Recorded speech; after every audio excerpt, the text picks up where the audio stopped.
Welcome to the Album Anniversary Podcast. Today's show is about What's the Story? Morning Glory by Oasis. It was released October 2nd, 1995, and is celebrating a 30-year anniversary.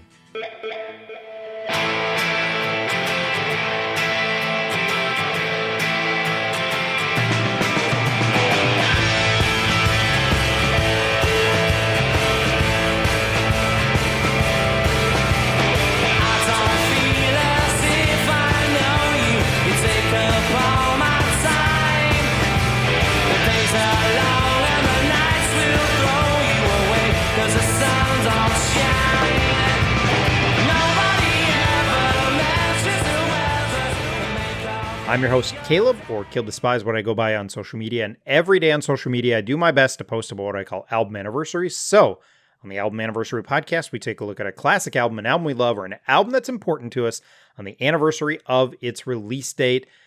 I'm joined by one of my most frequent guests today. Scott, welcome back to the show. And one of your most favorite, right? Yes. It's not. Thank you. I mean, it is why I keep on inviting you back. I mean, I wouldn't like. It's not because no one else will do this. Go down the list, cross off Jared, cross off Brock, cross off all those guys. I'm like number 11. I understand. I hate him so much. I hate his dumb face, but he'll do this, so we'll do it. Yep. No, one of my favorite, one of my most frequent. I really appreciate doing this with you. Podcasting has been fun because like we knew each other in high school. We were close through college, and then I went overseas and you got married and life got busy. And like, you moved, we saw each other less. And so we've seen each other a lot more since we started doing these stupid podcasts. So yeah. It's been super fun. We got to get back on the horse on the other one, but yes. One thing at a time. One thing at a time. I keep on promoting it. I keep on saying we're on a bit of a hiatus. I do think we're going to try and get it back up and running and do like a season 2. I should probably go fix all our metadata on Spotify for season 1. Probably make it easier, right. But yeah. So we will swear. I swear. How about you pitch the show now, and we'll we swear we'll try and get back on the horse. Look, we had a good run, dude. We had like 50 so episodes of that show put out in a year plus. Yeah. Yep. And the show is called I Survived Youth Group in the 90s. Caleb and I are the hosts, and we just interview people.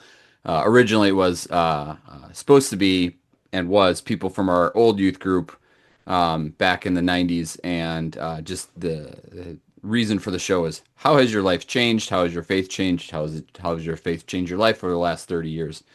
And we had some very, very good stories. And you can go back and listen to all those. But we plan on finding some more good stories from more people. It doesn't have to be people who went to our church. We also have in the hopper an interview from our old youth pastor that we just haven't released yet, which is kind of a jerk move, but I want to release it when we're ready to go with season 2. I mean, I think the crazy thing is, like, we interviewed him, and then like 2 months later, he announced he was retiring. Now he's retired. Like, it's like, I kind of feel like we might need to like, hey, can you give us 15 minutes to like put it in, like, like re-edit some things in there. But sure. Yeah, definitely one I'm excited. I hang on to all the files because I know I want to get that one out at some point. We know that John was a big Oasis fan, so he's probably listening. John, come back on the show. Petra and Oasis, his 2 favorite bands. He must be really excited. Petra announced they're doing a new album, their first album in like 20 years. There you so go. Good for them. All right. Well, we'll dive in and tackle this very, very Petra-esque album. What? All right. Some jokes go too far, Caleb. Now you've crossed the line. I'm leaving.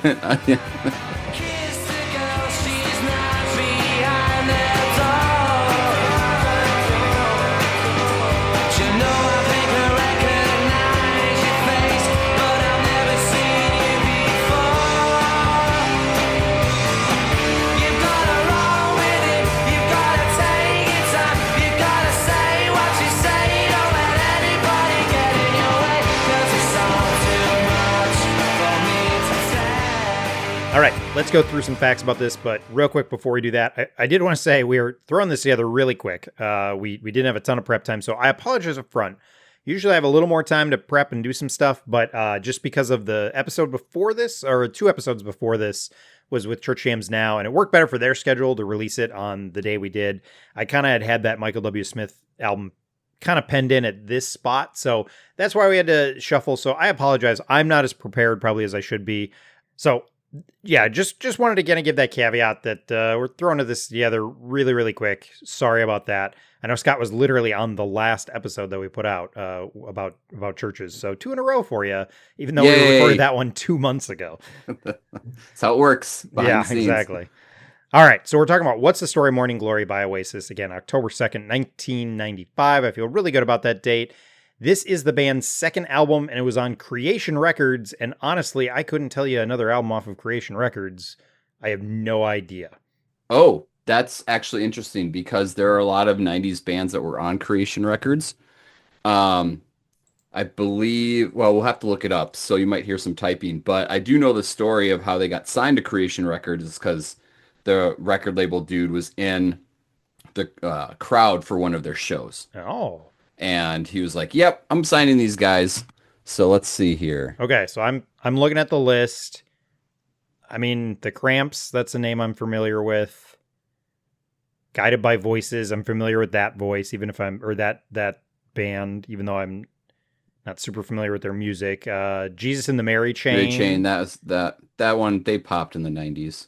Yeah, Bob Mould, which favorite of mine. Shout out Minnesota. Primal Scream. My Bloody Valentine, that's a big one. My Bloody, yeah. Okay. So there were a few. Oh, Sugar is on. Oh, Sugar was. Oh, I apologize. Mm-hmm. I love that Copper Blue album. Holy cow. So there you go. Okay, so there were some other big bands on the Creation Records. Okay, good to know. The producer of this album is Owen Morris and Noel Gallagher. I don't know why I paused before that. I got really scared of his first name, not his last name. Are you afraid he's gonna come yell at you on the internet? I'm not Blur. Don't beat me up. So he also produced their debut, and then I'll be honest, he's done a lot of British bands and kind of some smaller ones. The other big names that he's worked with is Joy Division / New Order, the Pet Shop Boys, The Verve, and Robbie Williams. Outside of that, there wasn't a ton of the other names on his discography that really popped out to me. He probably has done more, but I mean, this is by far the biggest record he ever worked on because, one of the bigger records ever. But that's all I really know about him. British, I think, because all the bands he worked with were British. Sure, why not? Oh, and if you're not British, my bad, I guess. Sure. All right, let's talk about sales because this is one of the biggest selling records of all time. Sold 345,000 copies in its first week and then spent 10 weeks at number 1 in the UK. It reached number 4 on the US Billboard 200. It's certified 18 times platinum in the UK and 4 times platinum in the US. And I kind of found this website that tracks the highest selling records of all time.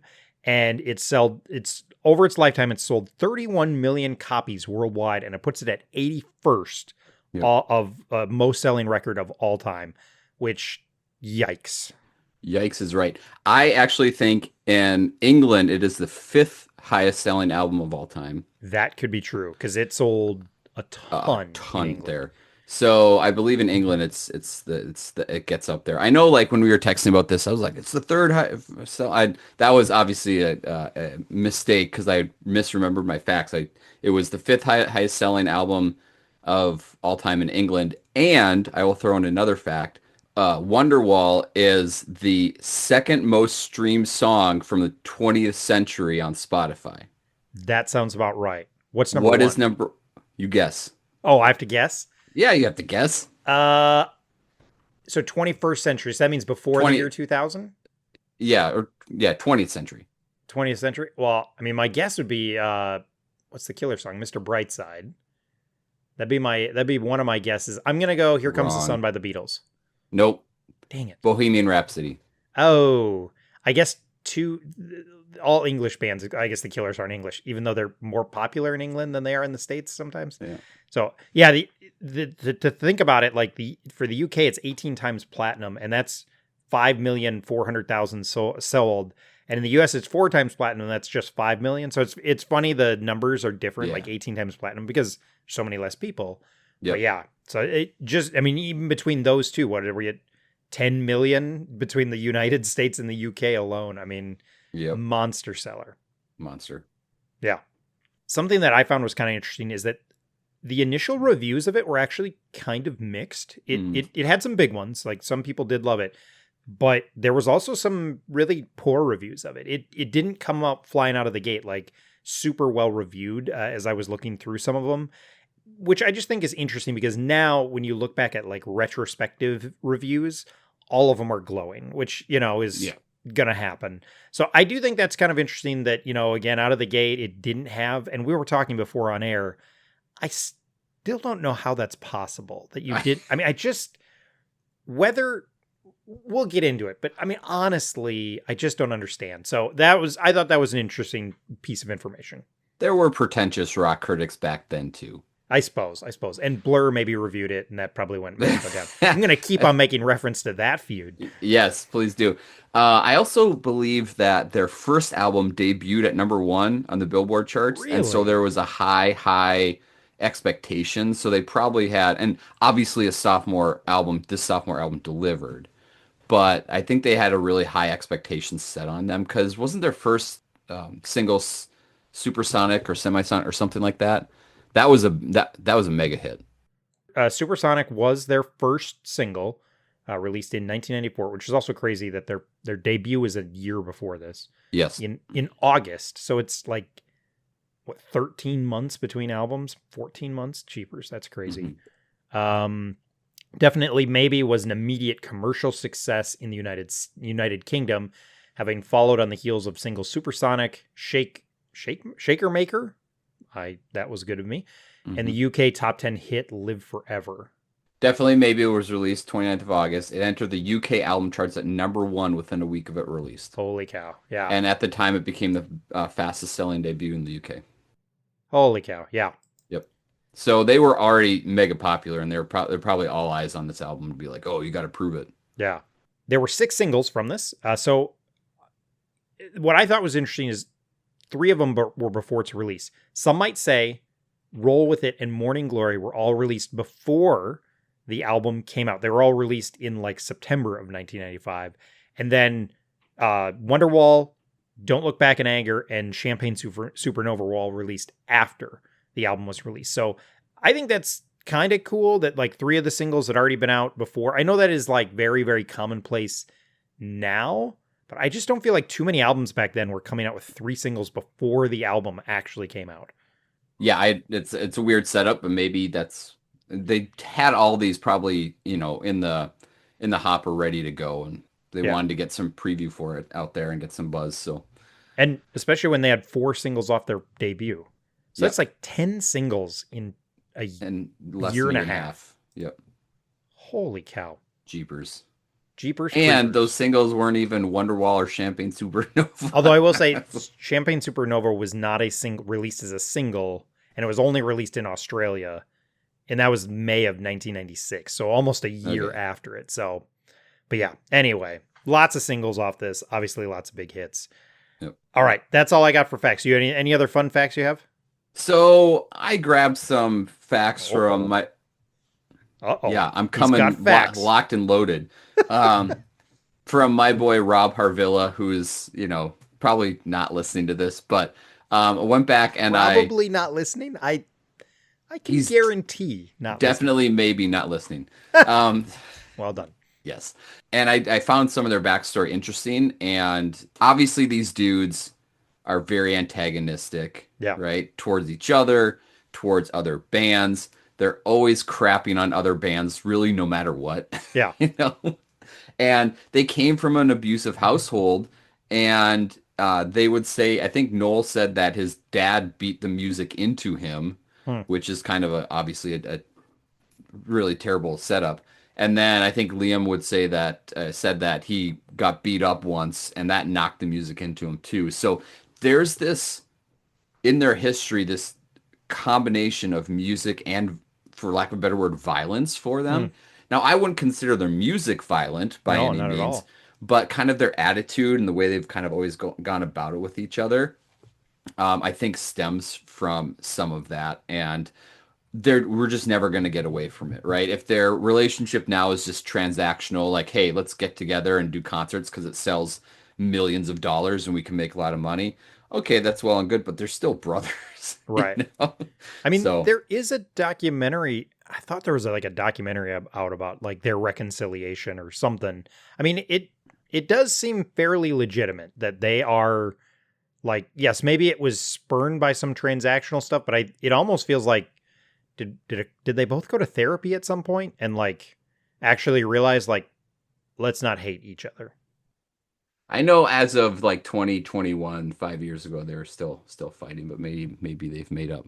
They figured it all out. I think like Noel said that during COVID, Liam wasn't social distancing from the candy trolley or something. Just like these super petty insults, which Yeah. kind of maybe only brothers can give each other. But yeah, they have this weird, their music to me is just not that, doesn't sound like that, doesn't sound Right. angry, but then they're just like angry dudes. So anyway, Yeah. backstory. There you go.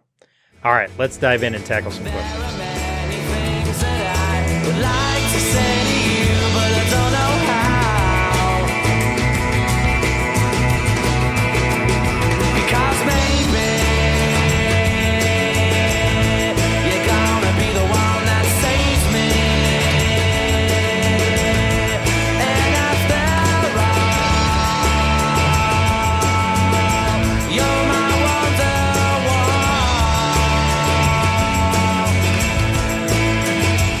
How did you discover this album? I mean, it was kind of inescapable once it became popular, Yeah. you know. I moved back in 94. This wasn't released till a year later, but it certainly follows into the footsteps of that 90s era rock. Now, obviously, they did not like grunge at all. Yeah. They wanted to be rock stars, right? They wanted to put out albums that would make them rock stars. Well, they did it. And at the end of the day, like you said, 10 singles in less than a year and a half is remarkable. And I don't know where I heard it first. I'm sure I heard it just on the radio somewhere, you know, because back Yeah. in the day we were listening to a lot of radio too. And I never not liked it. Yeah. Yeah, I think that's it for me is I didn't own it in the 90s. I know that. I Hmm. think it was just I was listening to the radio hits, you know, cuz that's where I was getting basically if it wasn't Christian, I was listening to it on the radio, so I wasn't always digesting the full album to be totally honest. Hmm. And then Wonderwall was like a staple of college Christian, you know, ministries. The guy with the acoustic guitar at some point would break out Wonderwall. This wasn't a staple of your oh my gosh, at Campus Crusade all the time. Wonderwall was played nonstop.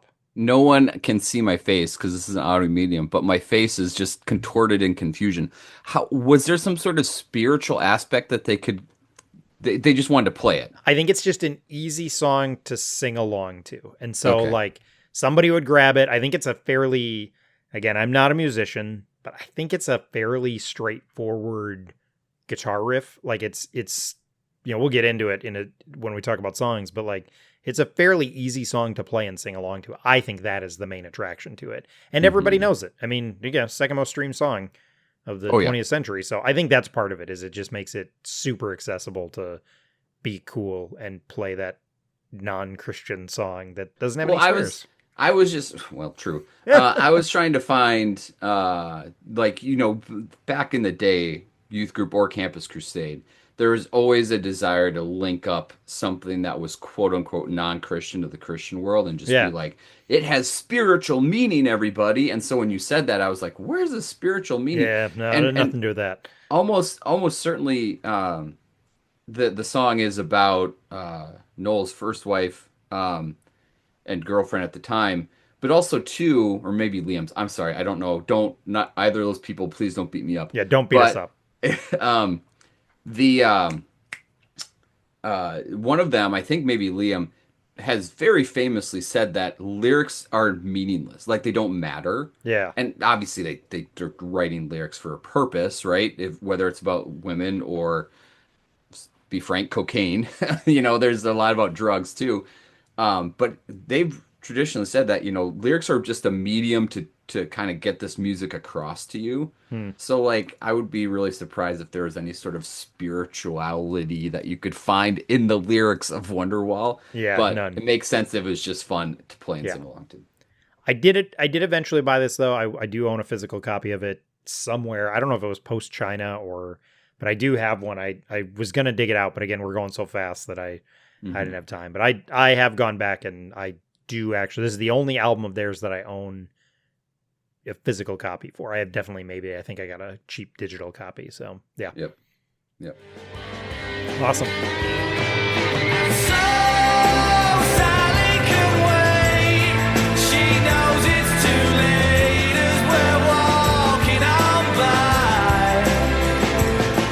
Her soul signs away, but don't look back in anger. I heard you say. All right. What is it that you love about this album? This could go on forever, or it could be really short, to be totally honest. Well, either way, it's because it's amazing. Yes.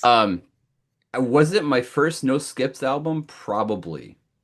But maybe I didn't realize it at the time. I know there's some interludes and stuff that don't make a ton of sense, but at least they're short. Right. And I think eventually that's what it became. You had your mega hits, the singles and everything. But I honestly, besides maybe the interludes, is there a bad song here? Like, no, there's not. Yeah, I And agree. I also really appreciate just the massive vibe you get from this album. The massive English arena rock vibe that you get from it. Just the loud banging guitars, and then all of a sudden, if it's not the guitars and them having an awesome solo somewhere, the drums are just amazingly heavy and drive that song. So, I mean, they knew what they were doing from the beginning. Yeah. And, they sell out still. If they go on tour, they still sell out stadiums, and rightfully so, because, every song on this album is catchy. You can sing along to it. Yeah. And,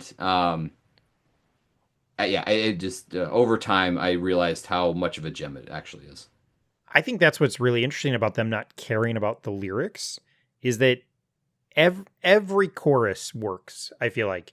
And there's a lot of pre-choruses and post-choruses. So they have these like lead-ins to chorus. Like it does break some of it still is a lot of verse, chorus, bridge, chorus. But a lot of the choruses have like little extended parts and little different things like that. And like for a group that doesn't care about lyrics, they have written some of the most catchy songs ever. And maybe that's why it is, right? Is they're just trying to write this super catchy moment.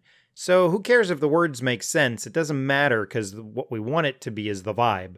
The vibe needs to come through, and they nail every single one on this album. I would contend on maybe that lyrics comment. I think Oasis, the band entirely, is the combination, the fight, the love-hate relationship that you have with Noel writing catchy music and Liam singing almost perfectly. Yeah. They kind of just need each other, right? They can't do this without each other. And that's to me what Oasis is Noel's perfect songwriting musically, and then Liam perfectly singing alongside of his catchy tunes. And then the lyrics are there for whatever. So, right. I think that's probably why it works so well. Even if the lyrics, during the chorus are catchy enough to sing to, I'm just from what I've listened to and read, the thought that they put into what the lyrics mean is maybe less than other bands. Sure. Yeah, I think there's just something too that's, I think some of their antics and some of the fight that you've talked about and some of the extracurricular stuff also makes that it kind of brings an aura to them. Sure. That like they're one of the last great rock bands that still will fight with you and like will still get totally drunk and make a mess of things and I don't know if they're still that way or if they've sobered up. I don't know, but like I think that is also part of this is that this feels like a rock band even though they're not. it's not like crazy rock and roll. Like it's not like Guns N' Roses, even though they have like some of that. They almost have like this 80s hair metal antics for this like super poppy Britpop. So it's just the interesting combination that comes with who they are that I think does feel like it kind of draws you into this who they are and who this band is. And the fight, I think, is just part of it at this point. Yeah, I mean, it's like you said, part of their persona. They wouldn't be the band they are without it, probably. But yeah, the peacemaker me just wants to see them all get along and have a good time, but that's just not not reality for anybody. But another thing that I love about this album and the band in general is really, and I'll be honest, this is not my original thought. I'm stealing this from again Rob Harvilla, but after listening to his comments on it and then listening to his album a few times through, dude, he's always at war with the vowels. When you go back and listen to it, the way he puts some sauce on some of the vowels and just really cranks them in the right or wrong direction, it's hilarious, but it works. It works so well. So think of him just crooning maybe and Wonderwall. Like he's just really hitting the vowels super hard. And it's like, yeah, that's why it's working, because he knows exactly where to emphasize the word. Yeah.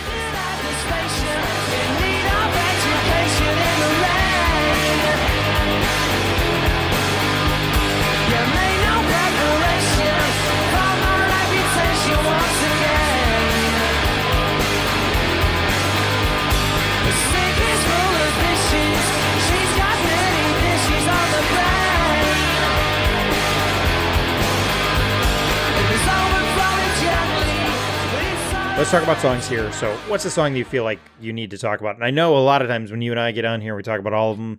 I think it's a strong possibility because there's, like we've said, there's not really a bad song on here. So where do you want to start? You and I always just review the best albums, so we have to talk about that's the trick. That's the trick. That's how it goes. I'm going to bounce around a little bit. I'm going to start with, okay, back up, Scott. So I feel like, and we can talk about towards the end, I feel like Champagne Supernova is like this song that is on like another level. So I don't even need to say that it's my favorite, because it's like, of course it's my favorite. That was always my favorite. Wonderwall is good too. However, if you needed to have me pick another song that's my favorite, it is not Wonderwall. It is Morning Glory. Okay. And I know you say you're mixed about it, but I love the chorus and just how much it just gets me going. I forgot about that song a little bit as I was re-listening, but I'm like, oh yeah, this is my favorite. I remember back in the day being like, this one's the best on the album. So maybe a contentious take. Now, Morning Glory has some pretty heavy drug lyrics, like, oh really? All your dreams are made when you're chained to the mirror and the razor blade. Like, all right, gosh.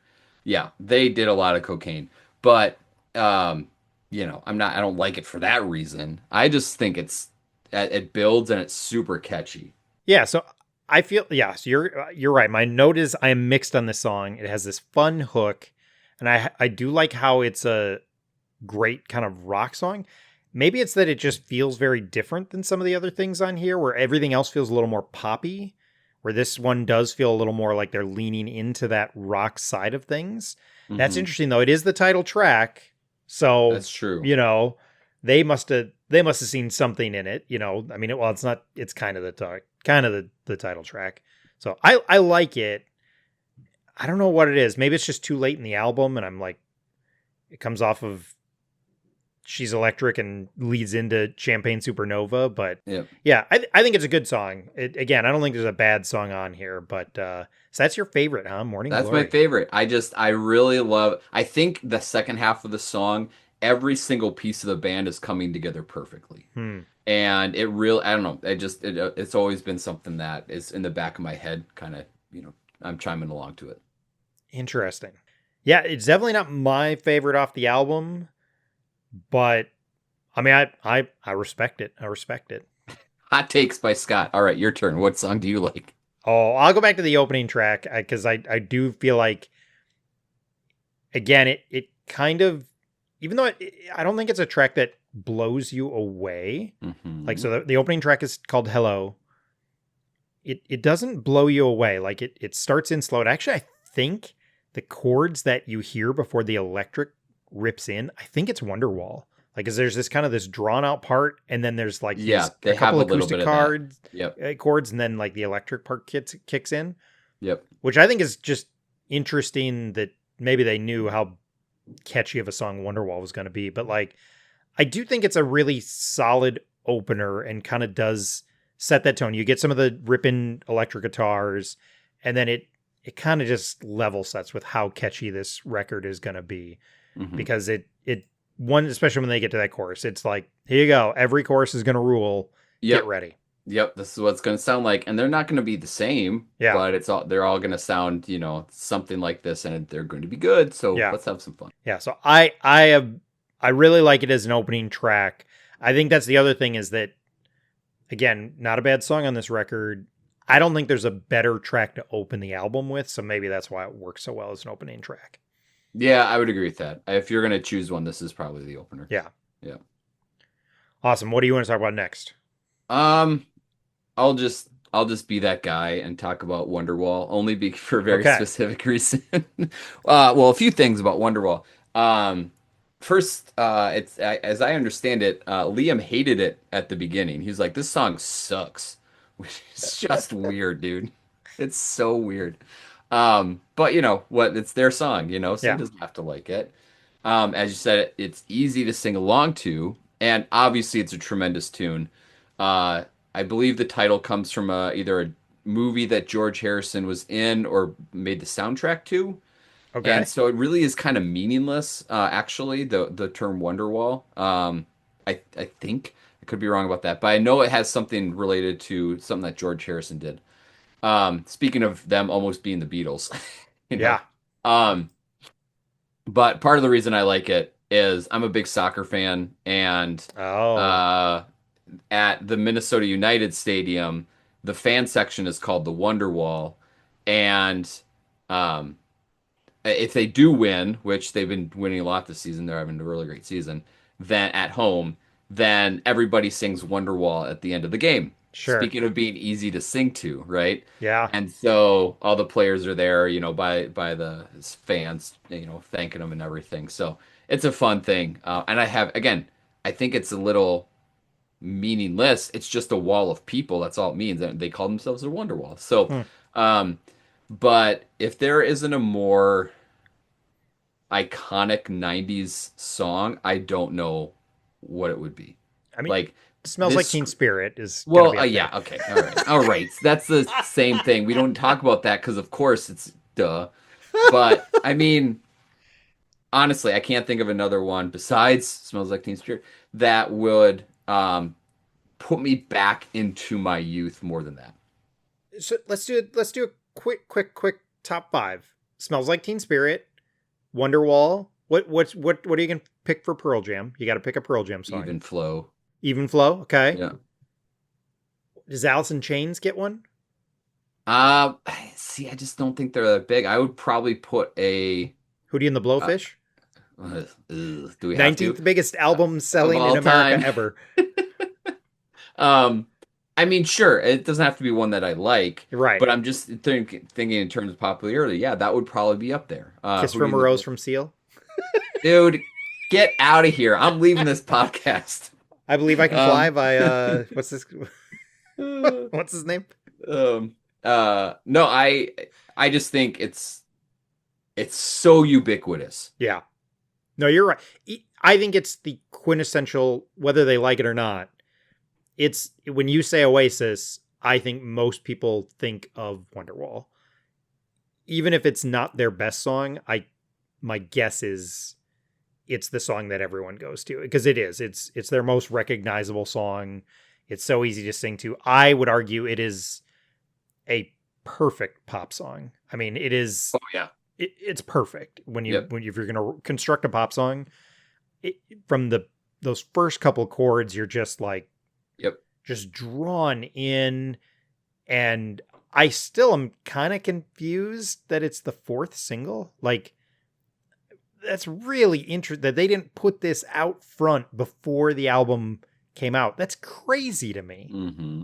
Mm-hmm. I just don't understand, but it may be a little overplayed at this point, but I don't care. I think it is still probably my favorite song off this album, which I know is a super mid pick, but it's just such a great pop song. It's so amazing. Well, And, however many yeah. billions of people agree with you on Spotify, so. So I do. I think it is, and it's perfectly placed on the album. I'm glad this wouldn't have been a good opener. Maybe that's what maybe those couple accords are a little cheeky nod to it, but I think it comes great after Hello and Roll with It, and it's really great before Don't Look Back in Anger. I mean, it is perfect. And I will say the side A, if you're just saying those first 5 songs, well, yeah, I'd say side A outside of the untitled little instrumental. I'll even allow it, but like side A is perfect. It's absolutely perfect. 100%. Yeah.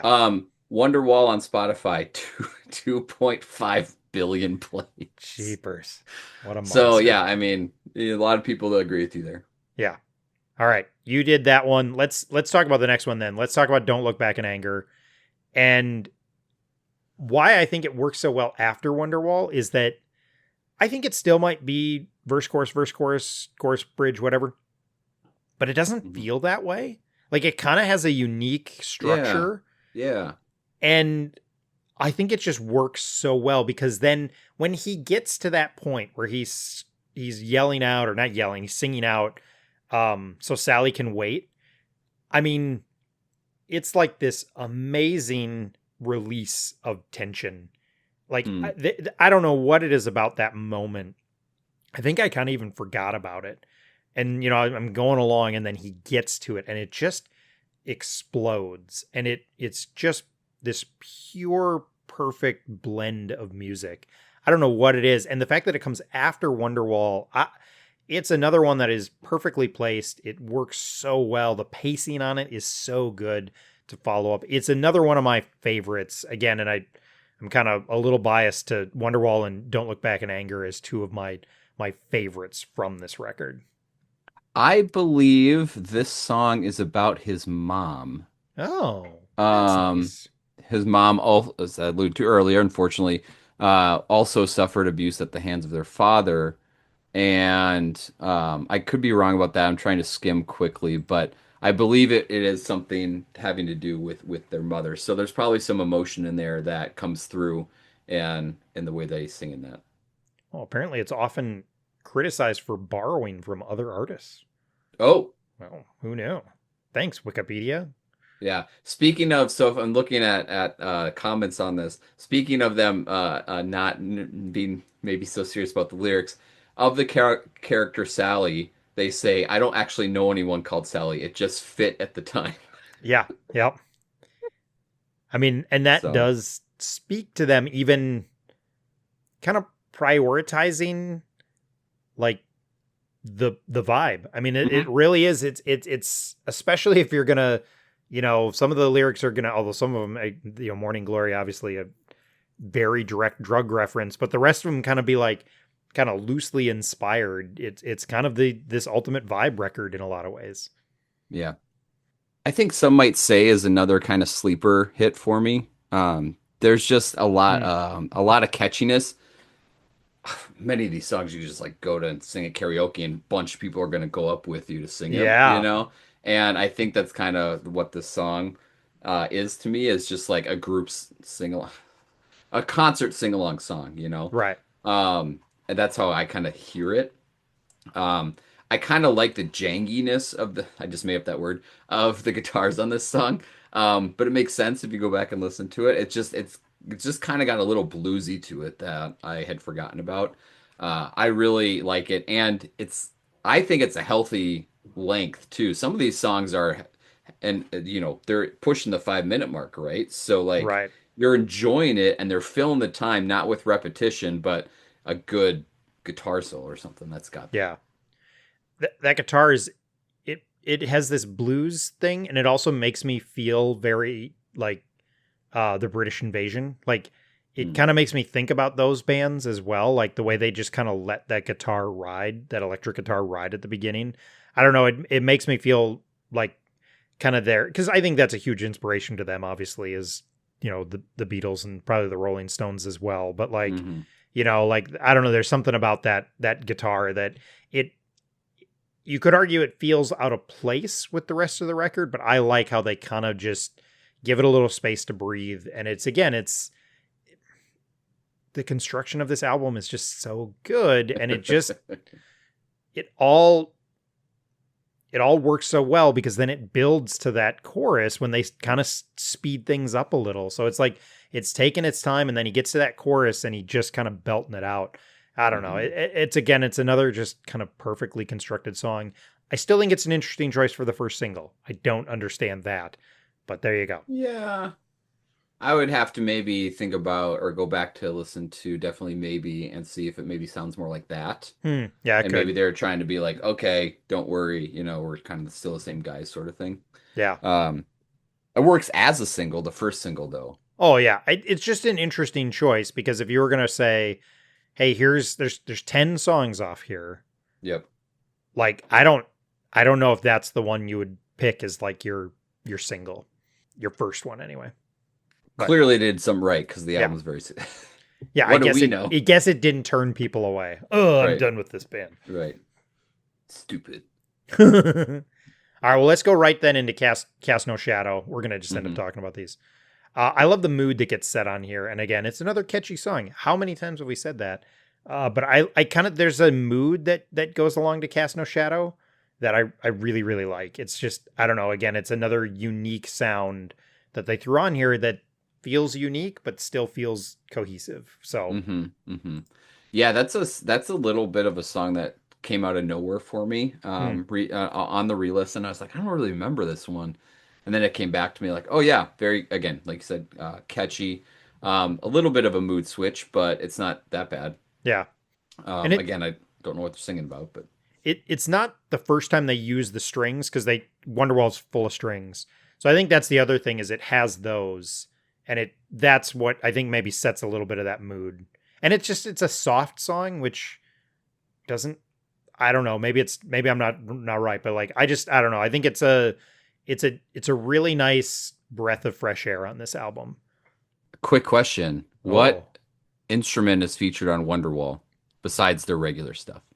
I'm going to go with what's the stand-up viola? Is that what it's called? Like the big old bass. The cello? Cello. Yeah, cello. I'm going False. cello. False. It's a mellotron.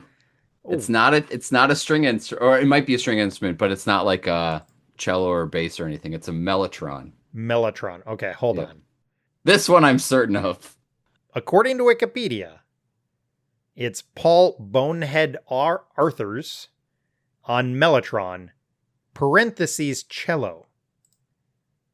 All right. It's a keyboard. Yeah, yes, that's it. It's a keyboard. Yep. Why does it say parentheses cello? Are you using AI you again? Suck. Yeah. There you go. So, I mean, it sounds exactly like a cello, right? But like, I will say they also have additional performers, Kurtzwell strings, Owen Morse. So maybe there are some strings on there too. Maybe. I don't know what a Kurtzwell strings are. Jeepers. No, that's Kurtzwell strings is another keyboard. Interesting. Wow. I'm just dropping knowledge bombs on this one. I was so excited. I did a deep dive. I'm still confused why it says parentheses cello. What are you doing to me, Wikipedia? All right. What song are we talking about? Cast No Shadow? Let's see if there's strings on that one. Nope. It doesn't look like... I swear there's strings on it. Yeah. But no, apparently not. Well, there you go. Good job, me. Oh, no, it has more mellotron on it. Oh, nice. There you go. Yeah. So... Maybe that's what they must to use bring for on all the the strings on here. Man alive, that's crazy. Mm-hmm. Liam playing his tambourine. Yep. What a loser. Don't come beat me up, Liam. All right, what other song you want to talk about? Did we talk about Roll With It yet? No? No, we didn't. No. I love that tune. It's so fun. it's got a good kind of little bit of a roller coaster of up down up, not huge up, valleys, hills and valleys, but it goes, they go down and up really well in their vocals and the music at just the right cadence. Hmm. I That one is one where I actually feel like I could run to or work out to or something, just because I get a good momentum with it. Sure. But I also think that song is actually perfectly placed. Yeah. I think that it functions super well as your number two hitter, number two song in the lineup. It's Yeah. very, very good because it keeps you drawn in, and it just continues what you have heard already. Yeah. I agree. I think it's a great, again, structure of this album. It's great follow up to Hello, great lead in to Wonderwall, because it's again, it's a little more of a rock song, and it's the when they do the whole thing where he says that, I think it's Liam sings the one part and then Noel comes in with like the kind of the follow up, the refrain or whatever, where he follows him up. Like, it feels a little cheeky, it feels a little playful, even though I'm guessing it's probably pretty serious. This also is the song that kind of kicked off some of their rivalry with Blur, like about Mm, when they released that. So I was looking that up real quick, and like the battle with Blur is this, like they were putting out competing singles to kind of try and get under each other's skin and like fight each other. mm, So which is really interesting that this is the one that went up against Blur. Yeah, I was yeah. trying to read up on it really quick, but yeah. Yeah, the Blur thing is not something I fully realized only because they were far more popular in England than they ever were in the United States. Oh, Blur. Yeah. Yeah, They had yeah, like that absolutely. one or two singles at best. Well, and you could argue that in the US, what they're most famous for is Gorillas. I mean, Yes. that's really, I 100%. would argue that's way more popular in America Oh yeah. than Blur ever was. Yep. Good call. Yeah. I had a buddy in college who he was so sold on Blur. Blur was like his band. And Okay. like that was it was absolutely the band that he was like. So I didn't realize at the time the like super intense rivalry. It would have been fun to kind of needle him about it. Like, I get it, Actually, but Oasis is is better. You know. I mean, yeah, song 2 is fine, but pins and needles, who cares? Yeah. Any other songs? I know we got to talk about Champagne Supernova at the end. Any other songs you feel like you need to bring up? I think we've covered almost all of them. Oh, She's No. Electric. Well, yeah. Yeah, wonderful balance. Yeah. I love how they pick up the pace just in time. Again, Cast No Shadows kind of like a little more like Mhm. brings it down a little, and then they really bring it back up for She's Electric and then Morning Glory. And maybe that's it. Maybe that's part of it is I really like She's Electric. There's Mm. something great about it. Maybe that's part of it is I feel like it's a little Beatles-esque. It's got this nice little, again, kind of that callback to kind of British invasion. And maybe that's it for me, is like the transition from She's Electric to Morning Glory is my problem. But it's another great, amazing, catchy song. But again, perfectly in there. And I love how it just brings up the pace again, a little Yep. more lighthearted before they get into the drug song. I really blew your mind with the drug song, didn't I? I know. I'm totally taken back. Speaking of transitions, how about those helicopters? But Huh? there's helicopters in these transition songs. That's why Oh, Champagne Supernova has kind of this weird intro because it's transitioning got from it. them. Jeepers. You're so much more up on this album. I'll take over this podcast. All right. I see everybody later. Yeah. So, yep. This is what everyone Not wanted. the first time you're going to hear it this month where I just disappear from an episode. No, She's Electric is great. I actually feel like it is like if you wanted to line up the songs 6 and 6 or like it's kind of for me the opposite in a good way, or kind of maybe the bookend to roll with it. I just kind of think they're a little bit similar in the vibe that they give off. So Yeah. again, another one where, as you, the listener, are now, after we're done blabbing about this, are going to go back and listen through. Yeah. You're going to realize it just keeps flowing, and all the songs are different, but they flow perfectly. And again, this one is perfectly placed for Yeah. that reason. Absolutely. All right, let's close this out here. Champagne Supernova, your favorite song? Or I mean, Morning Glory is your favorite, but then this is number 2 for you? Sure, let's just call them 1A and 1B. 1A and 1B, that's fair. We've talked a lot about album closers. Yeah. This one up there for me. The epicness of the entire song, the way that it builds towards an amazing set of solos at the end. Yeah. I don't know what they're talking about. I hope it's not just some drug-induced hallucination of some sort. That would be a little bit sad. It wouldn't ruin the song for me, just be a little bit sad. Um, but there are very few songs, in my opinion, that are more epic than this one. Hmm. Yeah. And I think what's so amazing is that, yes, it's, what a surprise, I'm going to call it catchy. It's catchy, but it is epic. It is this big swing that they take. It is a 7.5 minute song. And I'm guessing when they put out the single, maybe they found a way to shorten it a little. It is my guess. Let me They look cut real the quick. birds chirping at the end.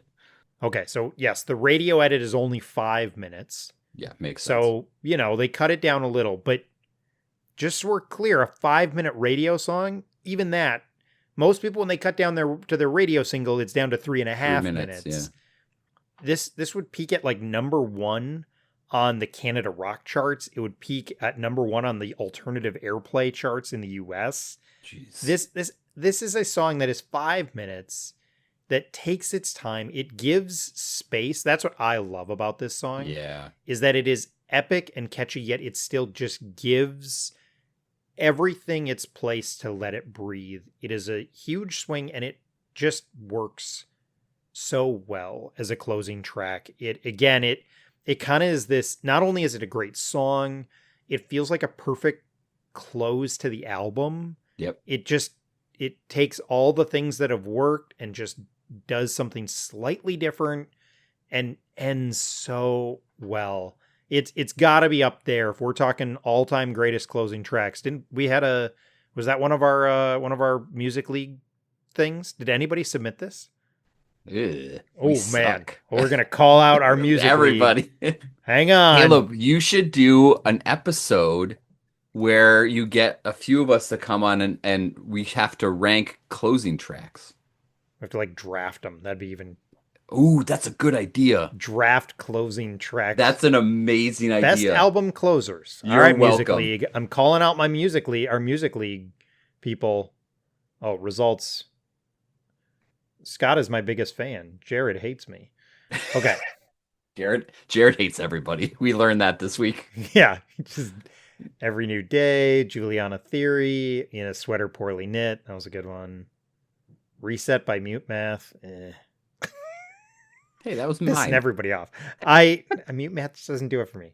Only in Dreams by Weirdo. Weezer. Nobody did this. Comedian by Steve We Taylor. didn't. You're right. Cash Cow. I don't think anybody did it. Finn by Amberlynn. 2 Juliana Theories. How did that happen? That's crazy. Well, those people are kicked out of season 2 of Music League, but Yeah, nobody picked it. Crazy. that's our bad. It still stands that whenever this song comes on, I'm just like, all right, it helps me feel victorious about something, just because it's that grand for me. And again, like we were just kind of alluding to before we check those standings, it's up there This with one of episode's the totally best. chaos. I'm so sorry. Sorry, go ahead. It was one of the best. What's going on here? What? Were you even listening to what I said? No. Good. No, the fact that our Music League failed at that doesn't mean that it's not good. It's obviously great. And I always feel like when I listen to it, I feel like it should be celebrating something. It's just a grand song in every sense of the word. There's nothing that personifies Oasis more than this song to me, because I cannot imagine hearing this song live. I bet it just rules, dude. And I've never seen them live, and I would love to see them live. But the way that they would play this, the guitars and the drums specifically, I would love it so much. So I cannot think of a better Oasis song in my opinion, frankly. Yeah, it's right up there with Wonderwall as like their most, I think, recognizable song for me. Mm-hmm. I still think I think of Wonderwall when I think of them, and it's probably still my favorite, but I think this is probably their best song. Yeah. Is how I would describe it. Like it's just such a it's such a great Yeah, everything works. Everything kind of comes together. There's no better song that they've made. No. That's for sure. The guitar solo is unbelievable. It's really well placed and it's perfectly produced. So, if there's anybody out there listening to this podcast be like, Champagne Supernova sucks, I want you to at me and we're going to fight about it. Yeah. Gallagher style. We'll get you in a music league and not pick this song. Yeah. As they took his soul, they stole his pride.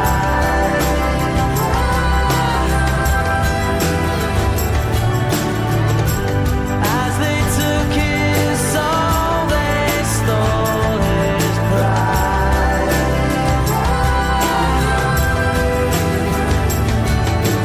As he faced the sun, he cast no shadow. All right, I've switched up the format a little, kind of switching up some of these questions, but we want people to go back and check this album out if they haven't. I think everybody has at some point. But so is this an album that's important to you, or is it just something that kind of holds up really, really well? That's the final question we're going to go with is, what's this album kind of mean to you? It doesn't have a lot of emotional significance for same me. for me. I wasn't playing it. We were obviously steeped in the Christian music scene, so we were kind of avoiding this. Not that it was offensive. We didn't know they were singing about cocaine. Not till about an hour not ago. you did I didn't know. until Yeah. right. So I don't have the emotional weight of listening to it during important times of my youth. A whole bunch. But so it's not like emotionally important for me. But also, I think musically it is important for me. Sure. Because they were and I love 90s grunge, right? I love Pearl Jam's my all-time favorite band, right? They were that I matured on that music. But these guys, they wanted to kick ass as a rock band. They weren't, oh, everything sucks, right? They weren't like that. They were like, we're going to make good music, we're going to live it up, and we're going to be this huge success. And they were. And I just feel thankful that it was kind of part of my youth and part of the ride. Now, did I have to go back to it later as an adult to realize, oh my goodness, there is a lot of really good music besides the singles on here? Yes. So it wasn't like I was playing it through day in and day out as a kid. But in terms of it just being important, I still enjoy it, and it still holds up. The way they craft their, I'll just call it arena rock. Maybe it's not quite that, but to me, it's like perfect concert music. I kind of feel like you can, like, Noel's guitar is just reflecting an entire arena full of 50,000 people singing along with him every time he plays a song. So I don't know. I just feel it's so grandiose in a good way. Yeah. That it's easy to go back to for me. Very easy. Yeah, I'm with you in the sense that it's not this is a really important album. I think, especially in the 90s when I had time for digging through lyrics, I wasn't as much of a vibe guy. And I think now I probably am more of a vibe guy in a lot of ways, but this is such a vibe album. But I think what makes this important and what makes it stand up is a couple things. One is, if you want to give somebody an example of kind of a perfectly constructed album, I think this is a really good starting spot. Good call. 12 songs with these kind of couple interludes that even work. And I think I kind of made fun of them earlier, but in general, this is a really great constructed album. It's 50 minutes, so it's long, but it doesn't feel that way. I mean, 50 minutes for me is long, but it's just really, really well constructed. So it's a good starting spot for that. We've made the mention, there's just not a bad song on here. No. It really, really does deliver over and over again. So in that sense, it's kind of a 90s masterpiece. So it makes me feel nostalgic for the 90s, I think, and for that time in our lives, even though it wasn't something that we were maybe pulling out and putting on and listening to as a group or anything, where probably some other people were. I think the other important thing about it is that it's arguably the most important Britpop album ever. It's such a huge hit in the US. like to have this huge crossover. Definitely maybe was already there, was kind of there, but it kind of leads, it makes way for Radiohead to succeed in a lot of ways. Like it is very, very much, in my opinion, this really important album because of, like I think about it, like the best bands are all British bands for me. And a lot of like almost exclusively, they're either from Denver, Colorado or from Britain.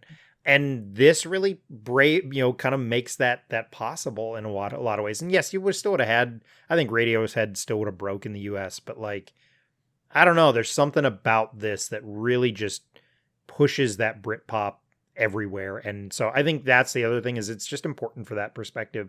And I like important albums. They're fun to go back to. It's kind of why I started the stupid calendar, is I want to go back to albums like this. I would totally agree. The historicity of the album and its importance in time, it will never change. Yeah. And absolutely. in terms of Brit rock, Brit pop, whatever you want to call it, they did it well and they did it perfectly. And it's not their only good album either. Definitely Maybe's good. And then what are some of their other tunes? I'm blanking on the one where there's a really good guitar riff towards the end. I don't know if I can even name another album from them. Be Here Now is their next one.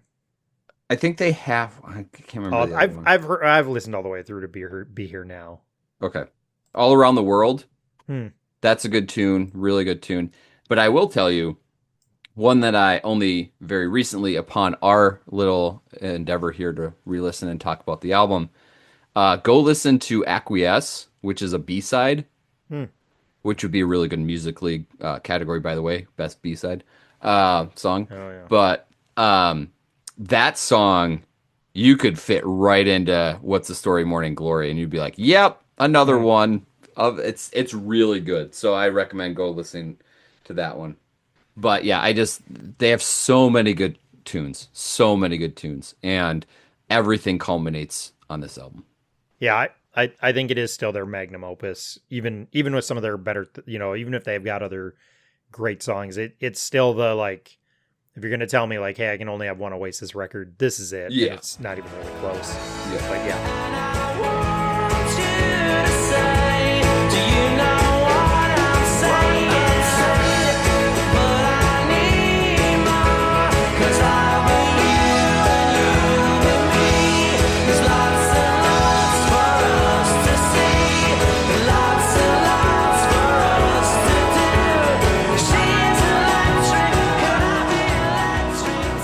That's it. That's our breakdown of What's the Story, Morning Glory by Oasis. Again, we threw this together pretty quick, so that was a real big rundown. I'm sorry, I am totally discombobulated.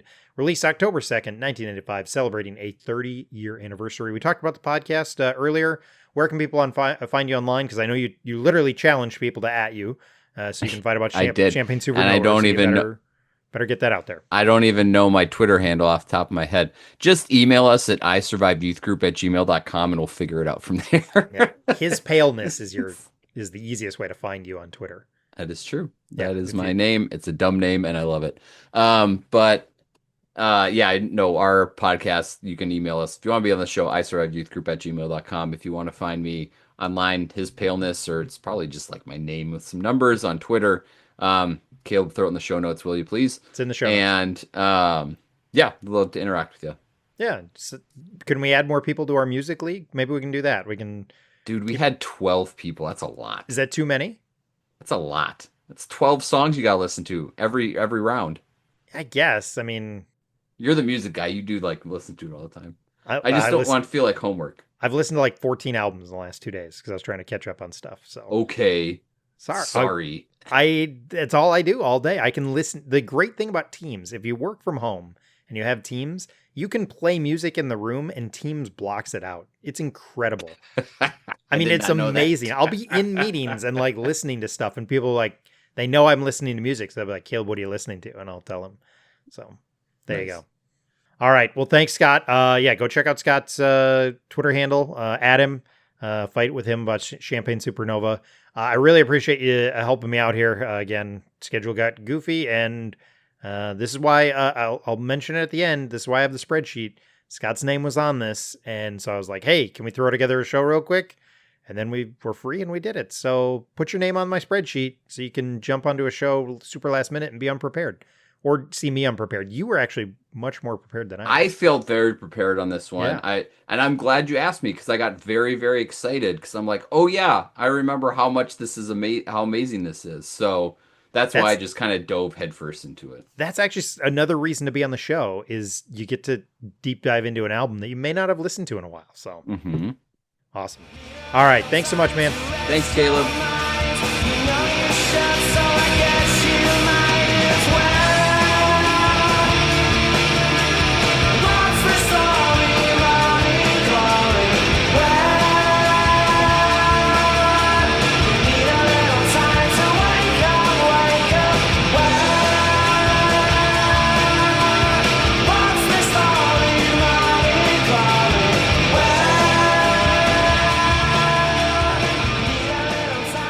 Thanks for listening to this episode of the Album Anniversary Podcast. Once again, I want to say thanks to Scott. Super helpful. Join me quick. We delve into this album. Hope you had some fun with it. Sorry it was all over the place. Sorry I'm disorganized. Let us know what you thought. What do we get right? What do we get wrong? What are your favorites from this album? I'm still hanging on all the social media. I'm on Twitter, Instagram, Blue Sky, YouTube, Patreon. Leave me fun comments on YouTube. I got one today that was disappointed I didn't interview international superstars. That's fun. You can also email me. I think I made a mention of it right at the end. CalebTheSpypodcasts. There's an S at the end of that at gmail.com. Got a running spreadsheet. This show happened because of that spreadsheet. I had to flip some things around on the calendar, but Scott's name was on here. So I reached out to him and said, hey, do you want to record something? We did. Worked out good. So send me an email. I will give you access to that spreadsheet and we'll try and get a show together. I've got all of 2026 planned. I keep on making the joke, which isn't funny, but as long as I'm employed, I'll keep on doing the show as long as I can. And I'd love to talk to you about an album. Please subscribe and share the podcast. Leave a rating, leave a review, leave a comment, leave a like, share it with somebody else, talk to somebody else about it. I'm trying to have fun with this. I'm trying to talk to people about music. I'm passionate about it, and I think it's super, super fun. So, those of us who are not famous, we depend on our listeners to kind of spread the word for us and help us. So I really, really appreciate everybody who listens to this show. If you can help me out and spread the word, that'd be great. Any help I can get, I would absolutely love it. If you enjoy this show, like we mentioned, me and Scott had some fun doing this. We do another show called I Survived Youth Group in the 90s. We really are going to try and get it going again. You can listen to season 1. It's all out there on all the podcast places. There's plenty of episodes. We interview people. We just hear their story. That's all we're trying to do is give people a chance to share, and everybody can learn from their experience in 90s Youth Group and their experience about where they're at today. We have a lot of fun doing the show. Thanks again. We'll talk to you soon.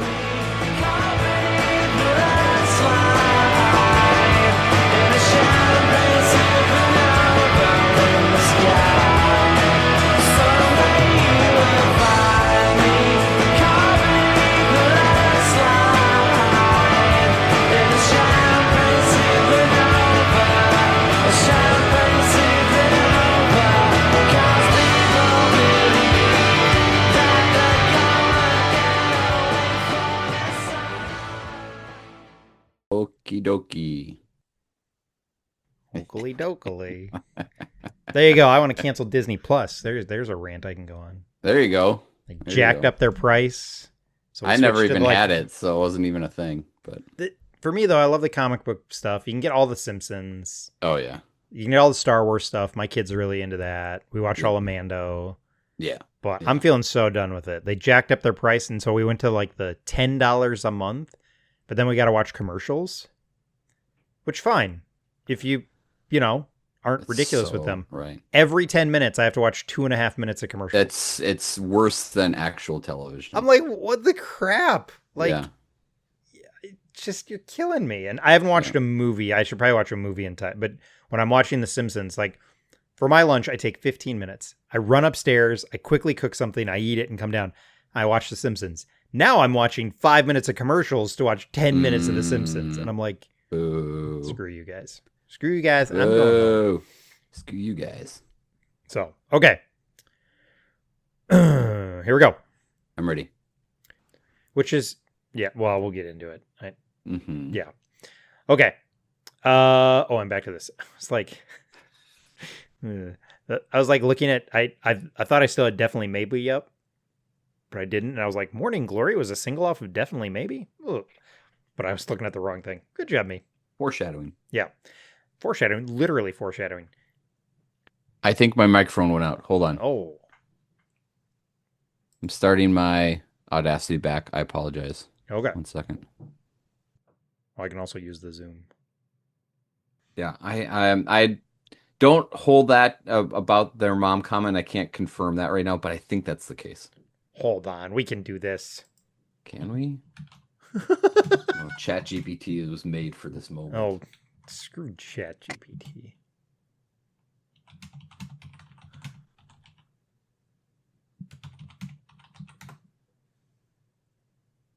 No.